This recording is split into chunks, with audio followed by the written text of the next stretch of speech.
Press conference may not be as long as it's always been. Open it up. One question each. Dave Biddle, 24/7 Sports. Ryan, how is Wink Martindale's scheme different than what they've done the last 3 years, if at all? Very similar. A little bit more pressure, but he's got his own flavor to it. But similar to what they've done in the past. Same philosophy in terms of the structure of the coverages, but a little bit more aggressive in terms of pressure. Far left, Joe Nugent, WCMH. Do you find yourself managing emotions at this point of the week with knowing what is coming on Saturday? I think this part of the week you're putting the plan together and you really try to make sure you're focusing on the process right now, because you only can really control what you can control. And every time you can start getting focused on things that don't matter, you got to get right back into your work. And that was the message to the guys on Sunday. And so that's it. We're going to really focus on the process, the same process that we've been working on all year. Everything that we do in the offseason, every decision that's made in terms of the coaching staff, the roster, how we practice, schematics is all working towards this moment right here. So let's just go to work, trust the process, and focus on what we're going to get done today. The fourth row left, Tony Girdman, Buckeye Huddle. Ryan, you got bringing guys in from the portal who have all played in rivalry games. They've experienced it. What do you tell them when in the recruiting process and then in January and February and April and things about this rivalry? Yeah, well, in the recruiting process, you make sure that that's when they commit, that's the number one goal. Understand that, for everybody in the program, that is the number one goal when you come here is to win this game.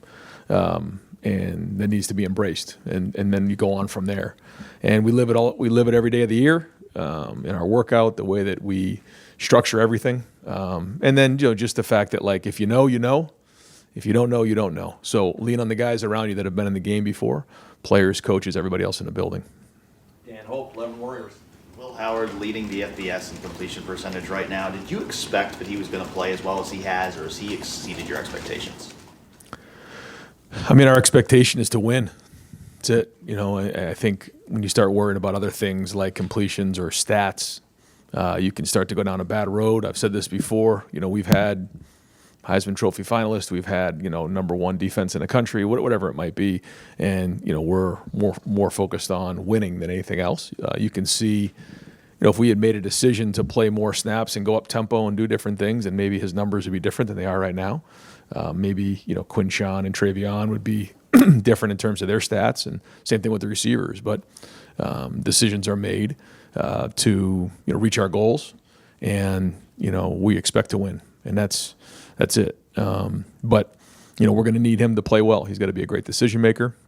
He's got to go get his first pair of gold pants. Spencer Holbrook, Letterman Row. Ryan, what did you like from Carson and Austin on Saturday? What do you see that makes you think that they're ready for this challenge coming up? You just go off what you see in practice, on the film.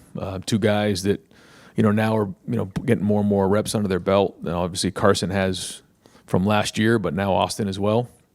I think they both had a good week of practice last week, and I thought they had great energy out there. I thought they gave great effort.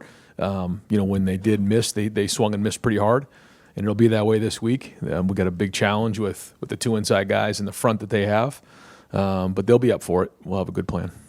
Joey Kaufman, Columbus Dispatch.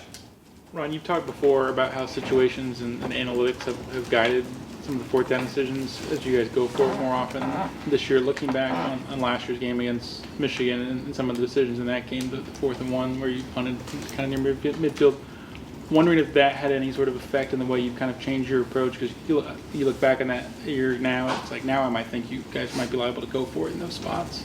Yeah, I think you take every situation as it comes and you try to make the best decision you can. Certainly the analytics will tell you what to do, but you also have to, figure out what can best win the game. And so we'll do the same thing in this game right here. We always want to be aggressive, but we also have to do what's smart. You have to take the emotion out of those decisions and do what's best for the team. Don Taberry, WBNS. Coach, how much will you pay attention to the weather this week? They're saying 19 degrees early on and then in the low 30s, and how will that affect the game? I just think that, when you get to this time of year, you're going to deal with weather. We've said that all along, and, it'll be the same for both teams. But, this time of year, you're expecting, cold weather, you're expecting wind, rain, snow, all the above, and you got to have a plan for it. So, we'll be ready to go. It'll be the same for both teams.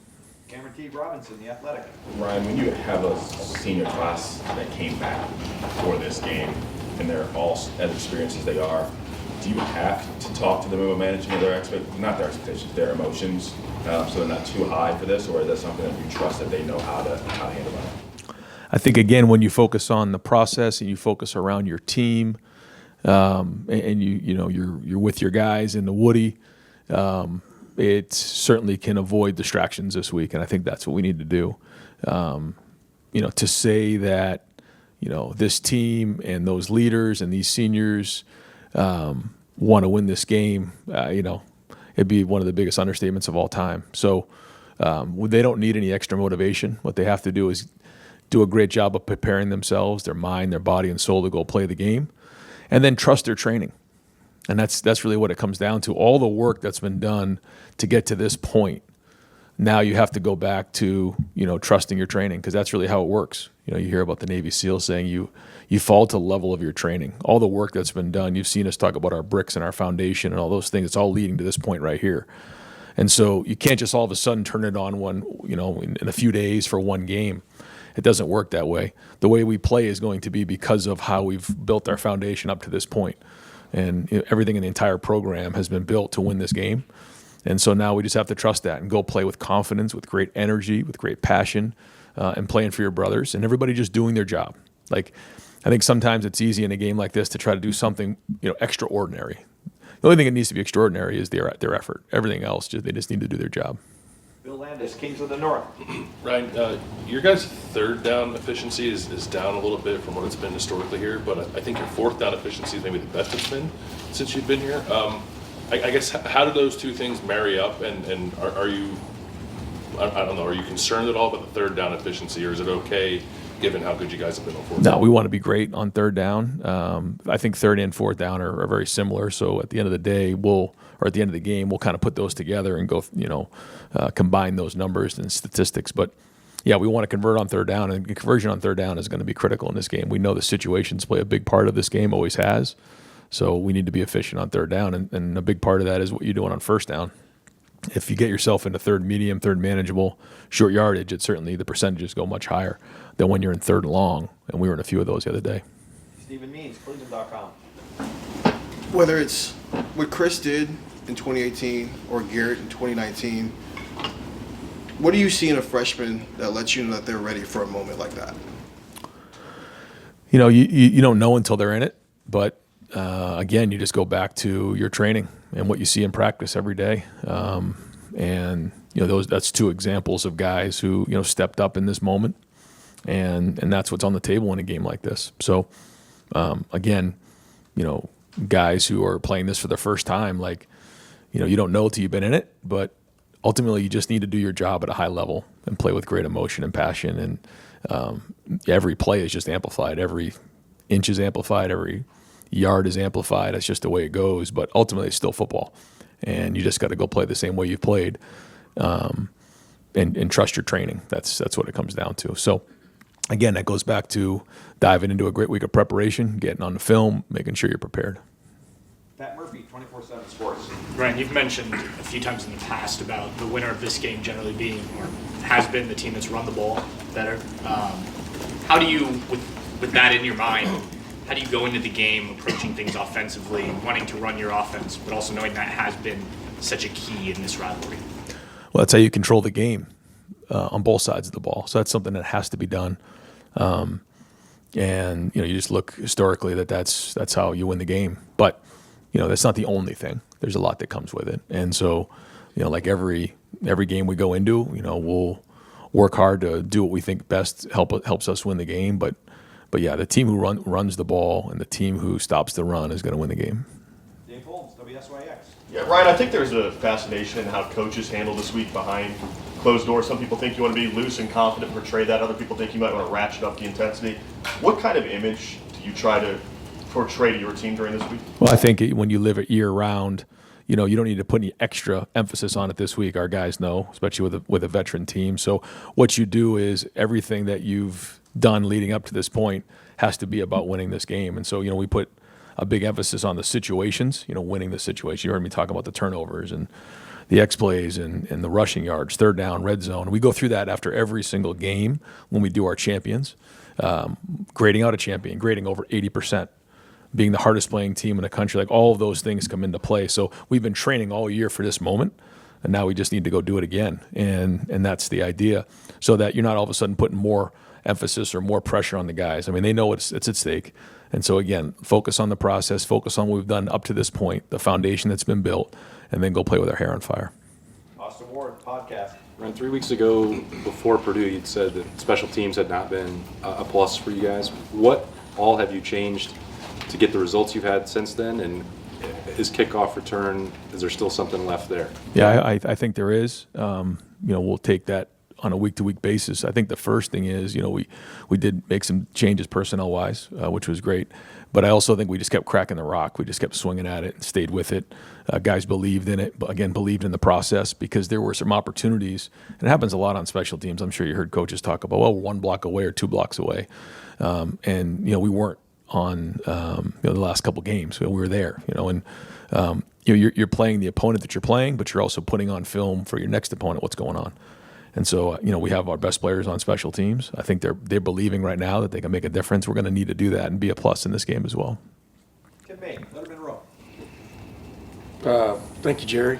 Ryan, have you sensed since maybe the last part of the fourth quarter against Nebraska a continual crescendo from this defense, and what do you attribute it to most of all? I don't know about that. I just think that we know what we need to do, and our guys are trying to win every single play. That's it, and trying to get better with every single play. And I think the staff and the players are working together to put together a great plan for this one right here.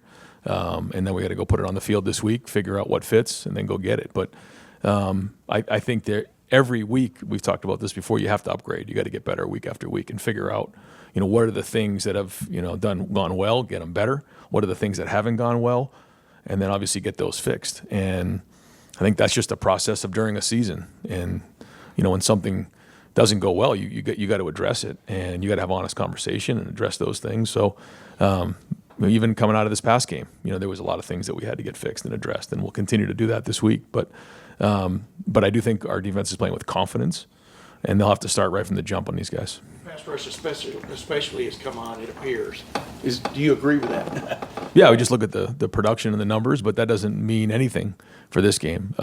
Again, we've said this before, nothing that you've done in the past has anything to do with what's going on moving forward. You got to go do it this week and put it back on the field, because everything you've been doing up to this point should lead you to have confidence in what you're doing, but it doesn't necessarily mean you got to go do it. You got to go do it. Rob Aller, Columbus Dispatch. Ryan, you like to say this is a player's game. Right. You played the game, and then you transitioned to coaching. I'm just curious, when you're on that sideline, what's it like knowing that you can only take it up to a certain point, and then it's those guys on the field? Is that frustrating at times, tough, exhilarating? I mean, that's got to be a little tough thing to handle. That's the difference between playing and coaching, right there. Yeah, when you're playing, as a coach, you try to control everything you possibly can, and that's why I think I've said to you before, I get more worked up right now during the week than I do later in the week, because I know this is the impact that us coaches can have, making sure we're putting the right guys in the right spots to be successful, making sure our best players are where they need to be, training during the week to make sure we're ready to go, and then as we get closer, it's a player's game, and the player's got to play. But in this game right here, I'm going to be right there with them, swinging as hard as I can with them. Giving them confidence on the field. They're going to play with great passion in this game, and just making sure that we have answers for them during the game. And that's what coaching's all about, giving them answers and making sure they're in an environment to be successful. And then identifying the things that didn't go right and getting them fixed. But all in a process to get to right here, right now. Dylan Davis, Delaware Gazette. Jelani's had to play a lot, obviously, given injury. The more consistency is always starting out with him, just about being more consistent. Has he got to a point now where you feel like he's 100% trustworthy to put on the field in any situation, even if, Yeah, we need Jelani to give us real snaps, and it was good to see him get that touchdown. That was big. He's made some big blocks for us this year. So you just, you never know in games like this when your number is going to get called in a big moment. And, we've seen that before in years past. So, no matter who it is, everyone's got to step up their game, and the tight ends will have a big part of this game as well. Stefan Kreisny, Cleveland.com.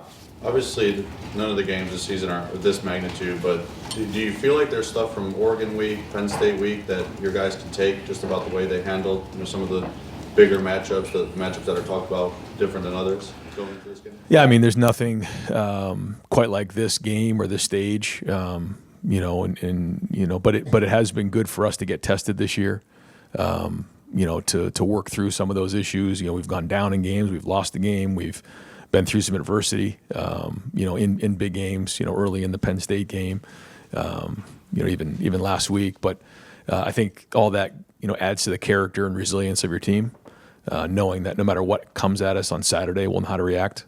But this one's different. Adam King, WBNS. When you look back on the last 3 years, we've heard a lot of guys say it's personal. How does that affect you? How much do you look at those games, and how does this team channel what's happened over the last 3 seasons? Yeah, I think it's like I said, what's happened in the past has really nothing to do with what's going on right now. And I think the focus has to be on each other and playing so hard for the love of your teammate, not so much what's going on across the field. And that's what we're going to do. We're going to focus on that this week because it's easy to get distracted with everything else. We'll let the fans and everybody else kind of talk through all those things. Like, we're going to focus on each other, playing really hard for each other, focus on getting ready to go play in this game so that we can execute at a high level, because ultimately that's all that matters. For you to be able to get that win on Saturday for the state? Well, I think you know what it means. I mean, it means the world. I mean, it's everything here. Jeremy Birmingham, podcast. Ryan, speaking of distractions, signing day is now next week, which is kind of insane with everything else going on.